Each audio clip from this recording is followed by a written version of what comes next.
Hey, this is Matt with Highline Financial Coaching. We are doing Walking the Financial Highline. Today, we're talking about a topic that's been in the news recently. There's been a huge Social Security breach, and people are nervous about their Social Security, about their credit, and how that can be compromised with something like this. So, we're going to be talking about how to protect your credit from data breaches and Social Security breaches. So, you'll hear this, you'll actually hear it quite often where your information has been breached from certain sources. So it's always important to be aware of where your credit score is, your credit cards, the different items that people can go after. And especially those that are involving your Social Security number. That's your main number in the U.S. That identifies you. It's very valuable to people outside of the U.S., and it's something that we want to make sure is protected and taken care of. So with these data breaches on the rise, millions of people's personal information, including Social Security numbers, have been exposed to potential identity theft. But don't worry, there's a lot of steps that you can take to safeguard your credit and minimize your risk. Because if you've never had your credit or your information breached, it's not a matter of if, it's when it's going to happen. So I know over the last couple of years, my credit card has been taken multiple times. So with people utilizing their credit cards online, and that leaves it open to breaches, and you want to be aware and check those things quite often to make sure that you are protected. So the first thing, if you suspect that your information has been compromised, you can act quickly. So you want to contact the credit bureaus and let them know that you've been compromised, and actually put a fraud alert on your credit. This makes it harder for identity thieves to open accounts in your name. Also, you can place a fraud alert with all three of the major credit bureaus. No, that is Equifax, Experian, and TransUnion. Once you place it with one, they are required to notify the other two. So when you're doing that, you can create accounts with all three of those. And again, it's Equifax, Experian, and TransUnion. Go on to each of those and you can create a free account. You do not need to do their paid accounts. So you can do a free account, you open an account with each of them, and one of the things you can do is consider freezing your credit. So when you freeze your credit, what it does is it makes it so nobody can access that credit or apply for credit cards, apply for anything with your credit unless you unfreeze it. Now, it does take a little bit. Make sure when you set up those accounts, you remember your passwords, you remember everything to help you when you need to log on. So if you decide you want to go buy a car, you need to unlock those three credit bureaus so they can pull your credit. Now, that is called a thaw. It's called thawing your credit. And what you'll do is you'll go on and you'll schedule a thaw so that you put in a week or a couple days to open your credit so that you can buy a car or get another credit card or any type of credit that you're applying for. You do need to put that thaw on. I say thaw and not remove the freeze. So that makes it so that it automatically freezes again as soon as that time limit is up. Now, I have had my credit frozen for the past 6 years. And it's been huge because nobody can get in there and apply for new credit cards and things like that. Now, it does take a little bit to unthaw that and be able to get new items that are on your credit. So sometimes it's a little frustrating when you're trying to get on, or if you're at the car dealership and they say they can't pull your credit because it's frozen, and then you're trying to remember all your passwords to get on and unlock it or unfreeze it or unthaw it.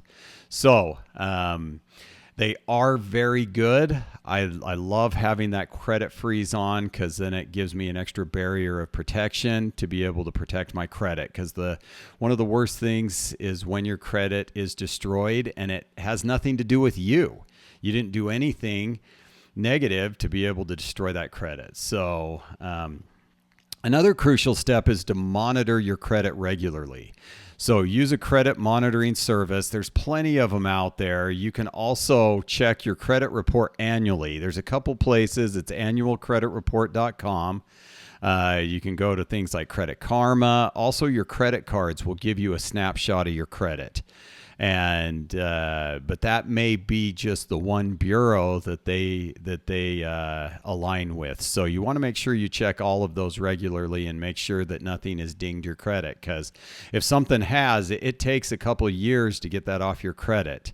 And you can also fight any of those discrepancies. If you see something on there that wasn't you, go ahead and report that and try to get it off your credit. So you are entitled to a free credit report from each of the 3 bureaus once every 12 months. So stagger those requests throughout the year so that you can check it multiple times each year, and it goes through each one of those.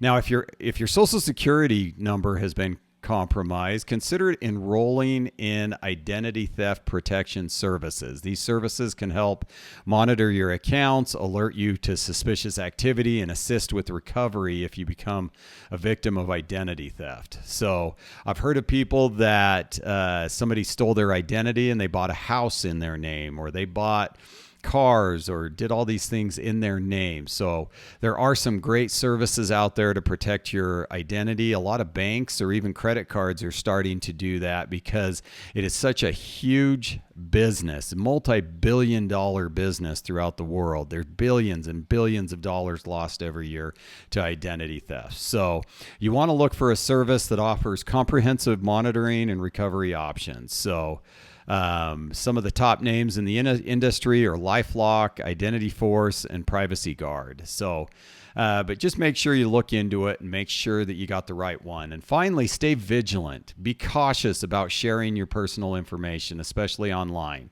You want to use strong passwords, unique passwords for your account, and enable the two-factor authentication whenever possible. And one of the things you want to do is monitor your credit cards. Every month, go through the credit card report quickly. So I'll tell you, we have our Costco City card. It's the one we use all the time. And one day we looked online and saw that we were getting charged $350 a day on some service. We had no idea what it was. Somebody had gotten our credit card. And so this is how vigilant we had to be. We called City and told them that we had some fraud on there, and they were great to remove the fraud. And we told them not to allow any more of these charges.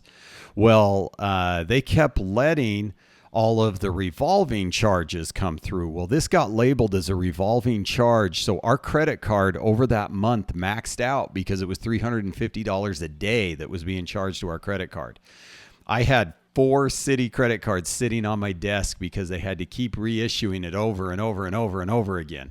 But the good thing about credit cards and debit cards is if you catch that suspicious activity, most of them are going to eliminate it and you won't have to pay for it. So, but that's only when you're vigilant and you're up to date on it. So City was awesome. They got rid of all those charges for us. They worked with us and we were able to eliminate them. So, but we had to be vigilant to do that. They weren't watching and seeing this happen every day.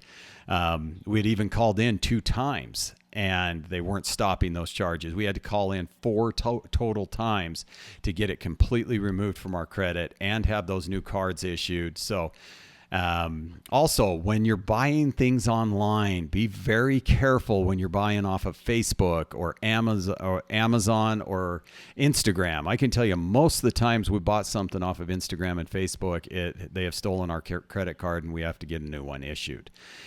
Sometimes on Amazon, those other accounts, you got to be careful because those are more prone to hacking. So, and any sites you don't trust, if it's too good to be true, it probably is.